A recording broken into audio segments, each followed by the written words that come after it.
पहले तो अख्तियार दुरुपयोग अनुसंधान आयोग 30वां वार्षिक उत्सव को संदर्भ में आयोजित यस कार्यक्रमको सफलताको कामना गर्छु। यो कार्यक्रम त सफल भएकै छ।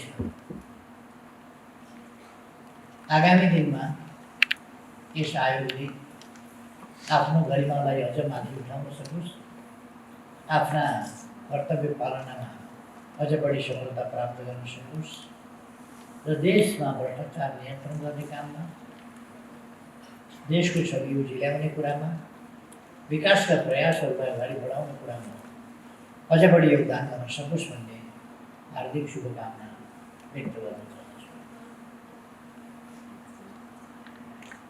हामी समृद्ध नेपाल, सुखी नेपालीको राष्ट्रिय आकांक्षा सफल पार्नका लागि अगाडि बढिरहेका छौँ। हाम्रा सबै कामहरूको, सबै प्रयासहरूको समान एउटा एकीकृत उद्देश्य अथवा कामहरूको केन्द्रबिन्दु चाहिँ समृद्ध नेपाल निर्माण गर्नु र सुखी नेपाल बनाउनु। समृद्ध नेपाल र सुखी नेपाली को आकांक्षा साकार पार्नका लागि हामीले समाजलाई लोकतान्त्रिक समाज, एउटा सभ्य समाज, सुशासनयुक्त समाज र विकासको गतिलाई तीव्रताका साथ अगाडि बढाएर समृद्धि हासिल गरेर समृद्ध सम्पन्न समाज, सामाजिक न्याय र समानता सहित भएको समृद्धिको उपलब्धिको हिस्सेदारी यथोचित ढङ्गले सबै जनतामा पुगेको समाज निर्माण गर्न आवश्यक छ। त्यसका लागि कानुनको राज, कानुनको निष्पक्ष कार्यान्वयन, समाजमा शान्ति सुव्यवस्था, सबैलाई न्याय र कोही पनि अनुशासनहीन भएर राज्यको ढिकुटी वा सार्वजनिक सम्पत्ति राज्यलाई नोक्सान पारेर, देशलाई नोक्सान पारेर कसैले आफ्नो व्यक्तिगत ढिकुटीतर्फ भर्न नपाओस्, देशलाई नोक्सान पार्न नपाओस्, देशलाई भ्रष्ट बनाउन नपाओस्, जसबाट विकासका प्रयासहरू अवरुद्ध हुने स्थिति नहोस् भन्ने हाम्रो प्रयास हो। यसका लागि राज्यका सबै निकायहरू, सबै अङ्गहरू र सबै निकायहरू उत्तिकै इमान्दारिताका साथ क्रियाशील हुन जरुरी छ। तर हाम्रो अपेक्षाका बावजुद सबै निकाय वा सबै व्यक्ति त्यस ढङ्गले क्रियाशील नहुन पनि सक्छ। यसै कारण त्यसको रेखदेख गर्न, रखवारी गर्न, खोज अध्ययन अनुसन्धान गर्न र दोषी पाइएमा कारबाही गर्न, मानिसहरूको मनोवृत्तिदेखि परिवर्तन गरेर भ्रष्टाचारी मनोवृत्ति नहोस्, भ्रष्टाचारी आचरण नहोस्, त्यस बिन्दुदेखि प्रयास गर्ने, भ्रष्टाचार भइसकेपछि कारबाही गर्ने भन्दा भ्रष्टाचार गर्ने अवसरै मान्छेले नपाउने प्रबन्ध गर्ने, त्यति गर्दा गर्दै पनि भ्रष्टाचार गरेमा कारबाहीको दायरामा ल्याउने र कानुन बमोजिम कारबाही गर्ने।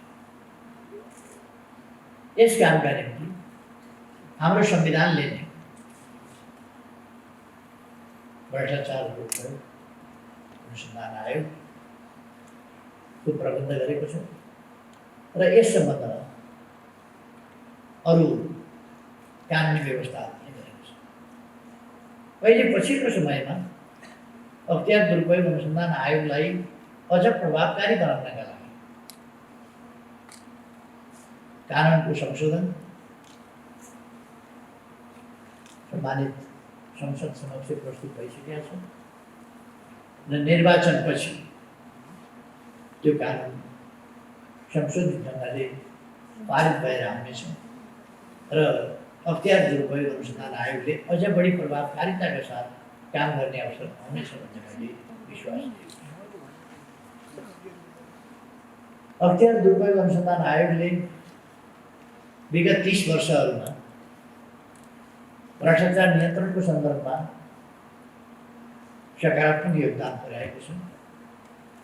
म प्रशंसा गर्न चाहन्छु र विगतका अनुभवहरूलाई लिँदै अहिले यता आएर यसले अझ प्रभावकारी ढङ्गले आफूलाई प्रस्तुत गर्दै आएको छ।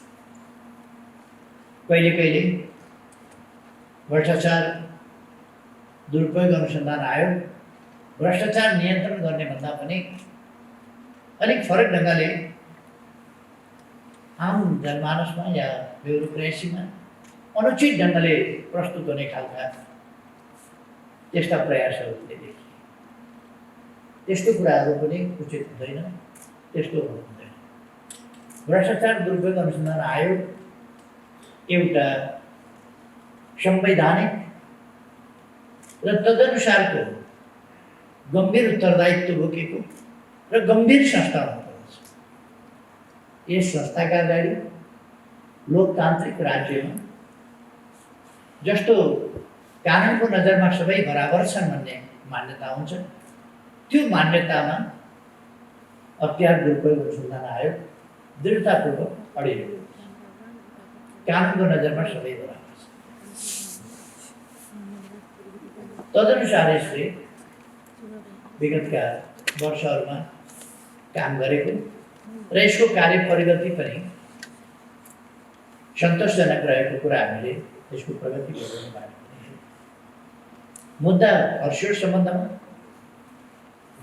र ती मुद्दाहरूलाई अदालतमा दायर गर्ने सन्दर्भमा र अदालतबाट जुन प्रतिशतमा अख्तियार दुरुपयोग अनुसन्धान आयोगले सफलता प्राप्त गरेको छ त्यो एउटा सकारात्मक स्थिति हो भन्नु। तर फेरि पनि म के भन्न चाहन्छु भने अख्तियार दुरुपयोग अनुसन्धान आयोगले दायर गरेका मुद्दाहरू कुनै पनि फरक पर्ने गरी दायर गर्ने हुँदैन, किनभने निर्दोष मान्छे पनि दोषी भनेर मुद्दा दायर गरियो भने त्यसले धेरै प्रतिकूल असर व्यक्तिमा पार्दछ, अरू समाजमा पार्दछ, व्यक्तिमा भनेको व्यक्तिको परिवारमा पार्दछ, अरू अनेक कुराहरूमा फरक पर्दछ र निर्दोष मान्छेहरूमाथि आरोप लान्छना लगाउने र त्यस्तो मुद्दाहरू दायर गर्ने गरियो भने त्यसले काम गर्नेहरूलाई हतोत्साही गर्दछ, एउटा त्रासको वातावरण पनि सृजना गर्छ। त्यसकारण अख्तियार दुरुपयोग अनुसन्धान आयोगले आफूले कदम चाल्नुभन्दा अगाडि, आफ्नो छानबिन गर्नुभन्दा अगाडि अत्यन्तै निष्पक्ष मनका साथ गर्ने र मुद्दा अगाडि सम्बन्धित अदालतमा सञ्चालन गर्नुभन्दा अगाडि, दायर गर्नुभन्दा अगाडि त्यसलाई राम्ररी विचार गरेर यो वास्तवमै दोषी हो र दण्डित हुनै पर्दछ भन्ने तथ्यहरूका आधारमा यकिन भएपछि नै मुद्दा दायर गर्नु बाँच्छ। त्यसै गरी विभागीय कारबाहीको सिफारिस होस् या अरू, त्यस सम्बन्धमा पनि त्यसो गर्ने जरुरी हुन्छ। कुनै पनि हिसाबले अख्तियार दुरुपयोग अनुसन्धान आयोग यस्तो निष्पक्ष हुनुपर्दछ जसमाथि सबैको दोषीहरू र अपराधीहरू त्योसँग तर्कमान हुनुपर्दछ, त्रसित हुनुपर्दछ। अख्तियार दुरुपयोगको आँखा नपुगेको ठाउँ कहीँ छैन, उसले हात हाल्न नसक्ने ठाउँ कुनै छैन, उसले कारबाही गर्न नसक्ने ठाउँ कुनै छैन भन्ने गरीको त्रास अपराधीहरूमा पैदा हुँदैन। निर्दोष मान्छेहरू अख्तियार दुरुपयोग अनुसन्धान आयोग आफ्नो निम्ति एउटा त्रासको होइन कि प्रोटेक्सनको, संरक्षणको पनि एउटा थलो हो भन्ने कुरा पनि उसको मनमा पर्छ। म त्यस्तो हो भने मैले सफाइ पाउँछु, कसैले झुटो आरोप लाउँछ भने पनि सफाइ पाउँछु भन्ने ढुक्कको वातावरण पनि हुन्छ। आयोग अहिलेसम्म जसरी काम गरेको छु म धन्यवाद भन्न चाहन्छु। आयोगका राष्ट्रिय दायित्व छन् र हामी अन्तर्राष्ट्रिय अनुबन्धका पनि पक्षधर छौँ। संयुक्त राष्ट्रसङ्घको भ्रष्टाचार विरुद्धको अभियानका पनि हामी पक्ष हौँ र त्यसमा पनि हामी हाम्रो प्रतिबद्धता छ। त्यस प्रतिबद्धतालाई पनि हामीले पुरा गर्नुपर्छ। तर संयुक्त राष्ट्रसङ्घको होस् कि अरू कसैसँगको प्रतिबद्धता होस्, त्यो प्रतिबद्धता हामीलाई हाम्रो कर्तव्यप्रति अलिकति झकझक्याउने कुरा मात्रै हो, गर्ने हामीले अरूका लागि होइन। भ्रष्टाचार नियन्त्रण संयुक्त राष्ट्रसङ्घलाई देखाउनका लागि होइन, अरू संस्थाहरूलाई देखाउनका लागि होइन, हाम्रो समाजलाई स्वच्छ राख्नका लागि हो, हाम्रो समाजको मनोवृत्तिलाई स्वच्छ बनाउनका निम्ति हो, हाम्रो समाजको विकासको प्रक्रियालाई स्वच्छ र स्वस्थ ढङ्गले अगाडि बढाउनका लागि। त्यसकारण अरू संस्थाप्रतिको अब्लिगेसन त्यो त सधैँ हामी पक्ष राख्नुभएको हुनाले, तर त्यो यथार्थ त केही पनि होइन। हाम्रो जब सङ्कल्प छ, हाम्रो प्रतिबद्धता छ, हामी हाम्रो समाजलाई स्वच्छ समाज, सभ्य समाज बनाउन चाहन्छौँ भने यो कर्तव्य चाहिँ प्रमुख कुरा हो। अरू कुनै पनि कुरा भन्दा यो कर्तव्य पालना गर्दा सबै कुराहरूको पालना भइहाल्छ। संयुक्त राष्ट्रसङ्घका अब्लिगेसन्स पनि पुरा हुन्छन्, यो गर्नुपर्छ त्यो गर्नुपर्छ भन्ने कुराहरू पनि ती सबै पुरा हुन्छन् जब हामी स्वच्छ ढङ्गले हाम्रो काम अगाडि बढाउँछौँ। हामीलाई देशमा काम गर्न निकै कठिनाइ भयो कोभिड-19 को हिसाबले। हामीले प्रतिकूलताका बिचमा पनि काम गऱ्यौँ र सावधानी सतर्कता पनि अपनायौँ। सरकारको तर्फबाट सशक्त ढङ्गले जागरणका प्रयासहरू, जनचेतनाका प्रयासहरू र पहिले नै कसरी त्यसबाट बस्ने भन्ने कुरा जनतालाई प्रशिक्षित गर्ने कुराहरूदेखि लिएर उपचारात्मक पक्ष, त्यसको कसरी हामी प्रतिकार गर्न सक्छौँ, प्रतिरोधात्मक प्रतिकारात्मक सबै विधिहरू हामीले अत्यन्तै प्रभावकारी ढङ्गले अपनायौँ र हाम्रो समाजमा त्यति धेरै क्षति हुन पाएन र हामी अहिले पनि हाम्रो ट्रेन्ड छ नि डिक्लाइनिङ छ। यो कोभिडको स्थिति चाहिँ कमजोर हुँदै गएको छ अब, र हामीले भ्याक्सिन पनि ल्यायौँ। भ्याक्सिन ल्याउने प्रक्रियाहरू अगाडि बढिरहेका छन्, अरू पनि भ्याक्सिनहरू हामी ल्याउँदैछौँ। केही प्राविधिक कुराहरू, हाम्रा कानुनी जटिलताहरू छन्, त्यो कानुनी जटिलताहरू यस्तो खालको जटिलता छ कि जेसुकै होस् जनसङ्ख्या, जनताको जीव ध्यान जेसुकै होस्, तर कानुन भन्ने खालको एउटा प्रवृत्ति र कानुन उल्लङ्घन गर्न नसकिने कानुनले ल्याउनै नदिने उत्पादक कम्पनीहरू र विक्रेताहरूसँग हामी कुनै सम्झौतै गर्न सक्दैनौँ, किनभने उनीहरू 100% को पहिले अग्रिम भुक्तानी खोज्छन्, आफ्नो सरकारसँग होस् अरूसँग 100% भुक्तानी देऊ अनि लैजाउँ। हामी 80% भन्दा माथि भुक्तानीमा जान सक्दैनौँ, हाम्रो कामले दिँदैन। उनीहरूले हामीलाई औषधि दिनन्, उनीहरू हाम्रो शर्तमा उनीहरू मान्दैन, उनीहरूको शर्तमा जान हामीलाई कानुनले दिँदैन। यस्तो प्रकारका अप्ठ्याराहरू छन् र अलिकति के छ भने स्वच्छ ढङ्गले काम गर्दाखेरि पनि, जेसुकै गर्दाखेरि पनि एउटा विकृत मनस्थिति नेपालमा छ।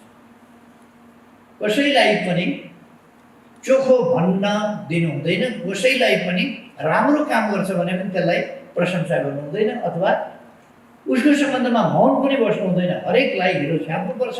हरेक संस्था, हरेक व्यक्तिको मर्यादा, जतिसुकै अनुचित क्रियाकलाप गरेर भए पनि मर्यादा नै समाप्त पार्ने गरी आक्रमण गर्नुपर्छ भन्ने एउटा विकृत मनस्थिति, भ्रष्ट मनस्थिति, करप्ट मेन्टालिटी। करप्सन आर्थिक क्षेत्रमा मात्रै हुँदैन, करप्ट मेन्टालिटीमा पनि हुन्छ। त्यो खालको मेन्टालिटी पनि छ। हाम्रा सङ्घ संस्थाहरू यसमा रचनात्मक हुनुपर्ने र रचनात्मक ढङ्गले सहकार्य गर्नुपर्ने। अरू पनि संस्थाहरू जो ट्रान्सपरेन्सी जस्ता संस्थाहरू छन्, यहाँ अरू संस्थाहरू, यस्तो संस्थाहरू पनि सहयोगी हुनुपर्ने र सहकार्य गर्नुपर्ने।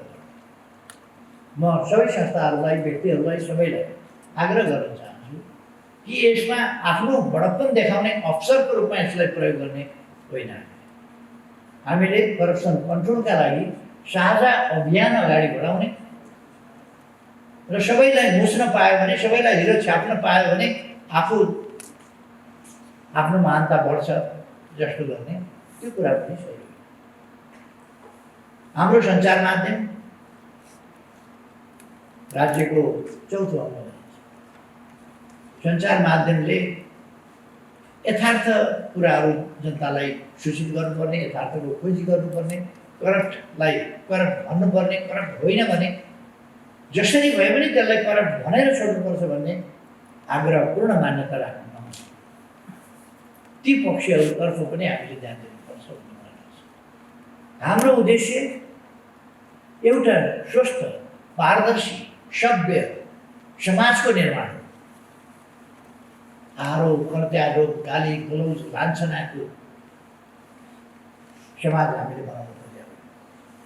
हरेकलाई बुझेर, हरेकलाई, कोही पनि यस देशमा सत्य र चोखो भन्ने व्यक्ति जन्मिँदैन, भ्रष्ट बाहेक यस देशमा जन्मिँदैन भन्ने गलत मान्यता स्थापित गर्न खोजिएको छ। यो सही मान्यता होइन। देशभक्तहरू जन्मिन्छन् देशमा, स्वच्छ मान्छेहरू जन्मिन्छन् देशमा। हाम्रो ब्युरोक्रेसी सबै करप्ट छ। कोही कोही अपवादको रूपमा करप्ट होला, तर सबै ब्युरोक्रेसी करप्ट छैन, करप्ट हुँदैन। सबै पोलिटिसियन करप्सन, करप्ट छैन, करप्ट नभएका पनि। यसको अर्थ कोही पनि करप्ट हुँदैन, त्यो पनि करप्ट हुन सक्छ। त्यसकारण करप्सन भन्ने चिज छ, कोही करप्ट हुन्छन् भन्ने करप्सन छ। करप्सन हाम्रो साझा शत्रु, त्यसप्रति हाम्रो शून्य सहनशीलता छ। हामी सहँदैनौँ। यो खालि लिप सर्भिसको कुरा होइन, यो खालि हामीले भन्ने मात्रै कुरा होइन। यो हामीले व्यवहारमा अपनाउने कुरा हो, व्यवहारमा उतार्ने कुरा हो। म आग्रह गर्न चाहन्छु आजको यस दिनमा कि हामी आफूलाई करप्सनबाट मुक्त गरौँ। पहिले हाम्रो सङ्कल्प हुनु पर्यो कि आफूलाई करप्सनबाट मुक्त गरौँ। दोस्रो, अरूलाई करप्ट नहुन प्रेरित गऱ्यौँ, मनोभावना परिवर्तन गर्ने कोसिस गरौँ। र अर्को, कसैलाई करप्सन गर्ने अवसर नदिउँ। कोही करप्ट भयो भने त्यस्ता करप्टलाई सजाय गर्ने हामी सबैको कर्तव्य हो। कसरी सहयोग पुर्याउन सकिन्छ करप्टलाई सजाय गर्ने कुरामा, त्यसमा हामी जाउँ भन्ने आग्रह गर्न चाहन्छु। करप्सन कन्ट्रोलका लागि हामीले विभिन्न मेजर सरकारको तर्फबाट पनि अपनाएका छौँ। यो भेहिकल ट्र्याकिङ सिस्टम, यसले करप्सनलाई रोक्न ठुलै मद्दत गरेका छ।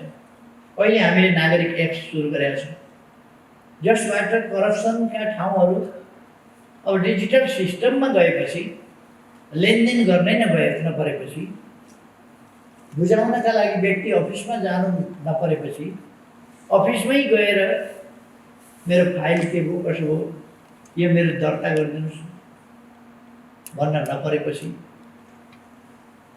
अनलाइनबाटै कामहरू हुने भएपछि, नागरिक एपबाटै हामीले विभिन्न क्रियाकलापहरू सञ्चालन गर्न सक्ने भएपछि, यसले करप्सन कन्ट्रोलमा मद्दत पुर्याउँछ। हामीले पेपरलेस मनीको कुरा गरेका छौँ। यो नागरिक एप्सले यस कुरालाई मद्दत पुर्याउँछ र करप्सन पुरै कन्ट्रोल भइहाल्ला म अहिले नै भन्दिनँ, तर कन्ट्रोलको दिशामा हामीले यसलाई न्यूनीकरण, उल्लेख्य मात्रामा न्यूनीकरण गर्न सक्छौँ। र हामीले यो भेहिकल ट्र्याकिङ सिस्टमबाट पनि अनुभव गरेका छौँ, करप्सन कन्ट्रोल गर्दै लान सकिन्छ। चाहनाले मात्रै करप्सन कन्ट्रोल हुने होइन, त्यसका विधिक प्रक्रिया र त्यसका निम्ति आवश्यक कदमहरू चालेर नै हामी करप्सन कन्ट्रोल गर्न सक्छौँ। त्यसर्थ म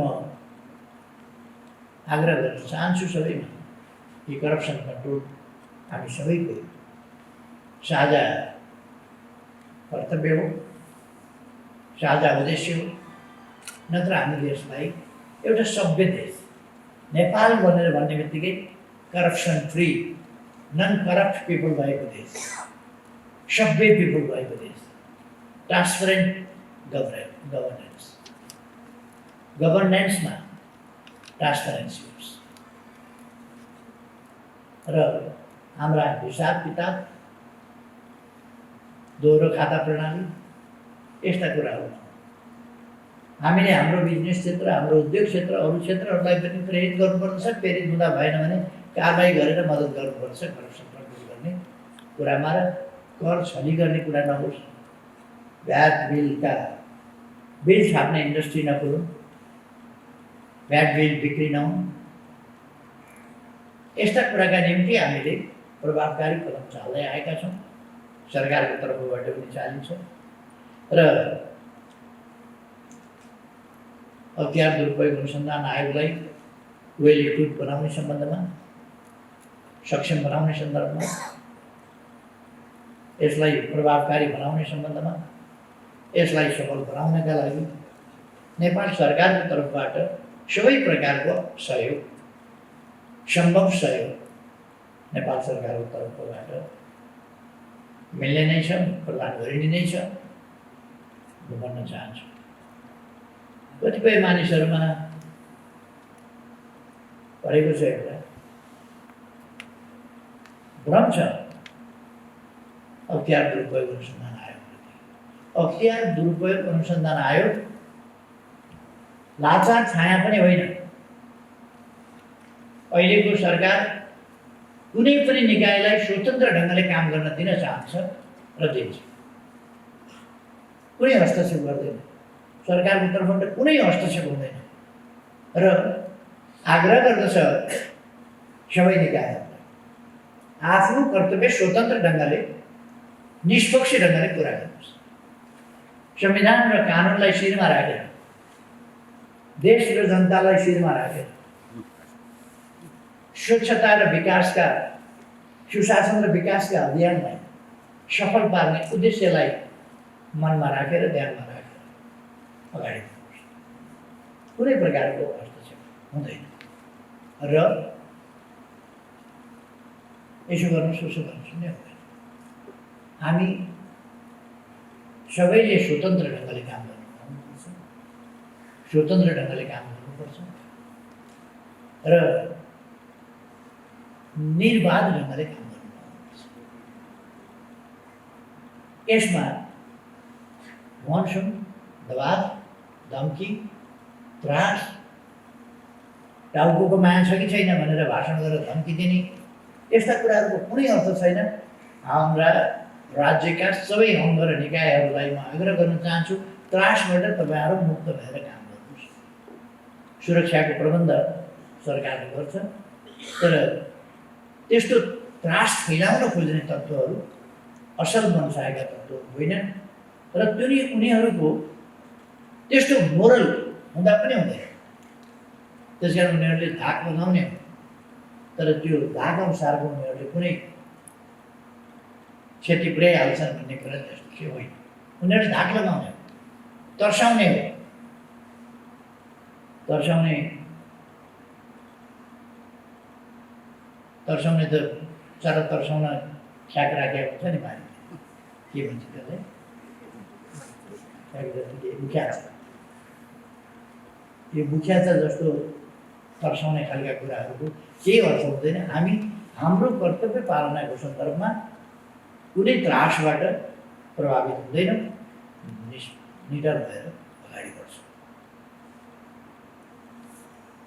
अब सिङ्गै समाजको यसमा साथ सहयोग चाहिन्छ। समाजमा अपराधी तत्त्वहरू पनि हुन्छ, अत्यन्तै विकृत मानसिकताका, तल्लो स्तरको मानसिकताका अपराधी तत्त्वहरू पनि हुन्छ। हामीले त्यस्ता अपराधी तत्त्वहरू समाजमा देखेका छौँ। सुशासनका मूलतः तीनवटा पक्षहरू हुन्छन्। एउटा भ्रष्टाचार मुक्त समाज, अर्को शान्ति सुरक्षा सुव्यवस्थाको समाज, निर्भय समाज, अर्को जनतालाई डेलिभरी, उपयुक्त ढङ्गले डेलिभरी गर्ने सेवा सुविधा जनतालाई डेलिभरी गर्ने मुख्य कम्पोनेन्ट यिनै हो सुशासन। त्यसमध्ये यी तिनटै कम्पोनेन्ट मध्ये करप्सन कन्ट्रोल अख्तियार दुरुपयोग अनुसन्धान आयोगको मुख्य यो पक्ष